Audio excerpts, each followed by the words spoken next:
Americans are getting poorer, and they're going to get a lot poorer as long as the U.S. government continues to grow and spend their money.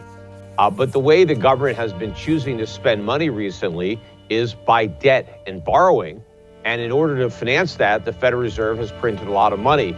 And that is the source of the inflation. In fact, that is the very definition of inflation. It's an expansion of the supply of money, but not just money, credit. And we got some news last week that consumer credit has exploded to an all-time record as Americans continue to borrow to buy things that they don't earn enough money to afford. And all that means more upward pressure on prices. The Fed has done too little too late to put the inflation genie back in the bottle. And the Biden administration has done nothing. In fact, we've had very stimulative fiscal policy. We're running nearly $1 trillion of debt every quarter under Biden. And that means a lot more inflation, and prices are going much higher. Okay, Peter, help me understand what this means. Let's focus on the consumer part, because this has been one of those trends, and I'm an idiot, but I know this is alarming and really, really bad. Consumer credit card debt through the roof, consumer savings bottoming out. Those two things combined are horrific beyond belief. What does it mean for a nation when the people itself drown in debt? Not just the government, the people themselves. What do we do when there's a personal debt crisis? Yeah, and the people are on the hook for the $34 trillion in government debt. And where does the government get the money to pay the debt? From the people who are already broke and have their own debt. And in fact, Americans are a lot broker than they think if they try to factor in their personal share of that $34 trillion national debt. And of course, that's not all the debt. That's the tip of a debt iceberg. It's about $200 trillion in total when you look at all of the unfunded liabilities that Americans are on the hook for based on what the federal government has obligated them to pay. Now, obviously, because Americans are too broke to pay the debts, they're going to be inflated away. The Federal Reserve is going to be called on to monetize this debt, to print money. And so rather than Americans losing their money, they're going to lose the value of their money. The purchasing power of dollars is going to crash. And that means the price of everything that you buy with dollars is going to go way up. Peter, can you help me understand something? And maybe this is more of a psychological question instead of a financial one. But the things you and I discuss here when we talk about inflation and debt and $1 trillion on the debt every 3 months and all these other things, these are not Republican or Democrat or Libertarian issues. This is math. The debt crisis is mathematically guaranteed. No ifs, ands, buts. It's coming. Yet nobody in D.C., Republicans, Democrats, nobody acts as if it is coming. Can you explain that to me?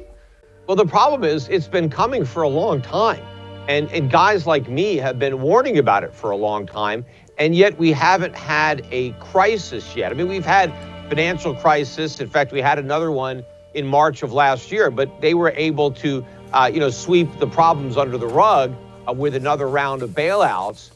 But because we've been able to do this, kick the can down the road for so many years, people in Washington now who maybe were concerned about these issues 5 or 10 years ago, just assume that this can go on indefinitely because it hasn't become a crisis yet. And I think that kind of conceit is going to come back to bite us because we are going to have a massive sovereign debt and currency crisis. It's not a question of will we have one, but a question of when we have one.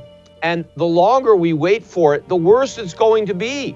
Because between now and the crisis, the problems keep getting worse. We have more and more debt, and we have a more dysfunctional economy that is built on that foundation. And so when ultimately it collapses, it's going to be far more painful for far more people because it went on for so long. Peter, can you explain what it looks like? You mentioned pain, you mentioned the crisis. I talk about this as well. But for a normal person, they don't understand how that applies to them. There's a family, a bunch of them watching us right now in their living room. What does it mean to them that the country has a debt crisis? What does that mean? Well, it's going to mean a much lower standard of living for everybody. I mean, most Americans, they either go to a job or maybe they don't have a job, right? They're retired or whatever they're doing, they're unemployed, but they buy a lot of stuff. They go to the store, they buy all sorts of things, but they don't actually help produce any of those things. So where's all this stuff coming from? right? Well, it's coming from foreign countries by and large. It's coming from Asia. People are producing stuff and sending it here. And what are we giving them in exchange? We're giving them our paper. We're giving them the dollars that we print.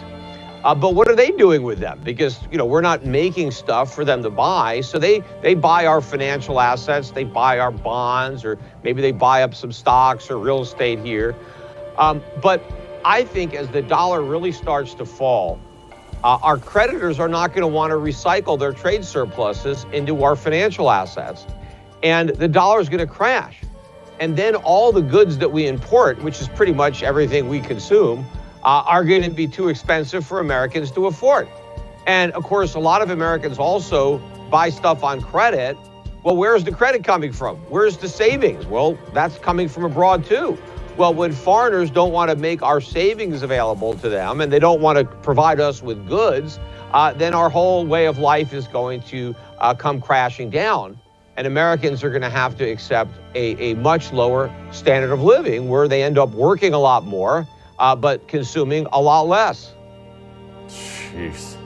Peter, when? Well, I know that's an opinion question, but when? I'll tell you, the fact we're adding $1 trillion every 3 months and knowing that is increasing with interest rates and whatnot, that tells me it's got to be soon. It may not be tomorrow, but it's coming soon, right? Well, it's obviously coming a lot sooner than I thought it was 5 or 10 years ago or more, because this is not the first time I've pointed these problems out. It's just that now they're bigger than whenever I pointed them out in the past. And, we've seen some of the rumblings. Again, we've had some big problems, but we haven't had the final crisis. But again, that's just a function of time. We've been able to fool more people and go deeper into debt and allow the underlying structural problems to get much worse. So yeah, we're literally living on borrowed time. I don't know. Every day I go to sleep, we could wake up in a new reality, because I think our fate will be sealed in the foreign markets, because that's really our major creditors and our major suppliers. And they're the ones that are going to, pull the rug out from under this. But people should be prepared. I've been prepared for a long time personally in my investment portfolio at Europe Pacific Asset Management. We're building portfolios for people to protect their wealth, their purchasing power from a dollar crisis, from a U.S. sovereign debt crisis. That's really all you can do. We can't avert the crisis. There's nothing that I can do to stop it. It's going to happen. All I can try to do is minimize the financial damage to myself and to my clients. And that's what I'm trying to do. And of course, if enough people prepare in the way that I'm suggesting, that's also going to be good for the country. Because if everybody is broke, that's an even bigger problem. If at least some people don't go broke in America, then we have a group of people that can help finance the rebuilding of the country, because we're going to need to rebuild a lot of critical manufacturing infrastructure that we've lost over the decades. Jeez. Peter, thank you for giving us some hard truths. More people should be doing this daily. Thank you so much. I appreciate it.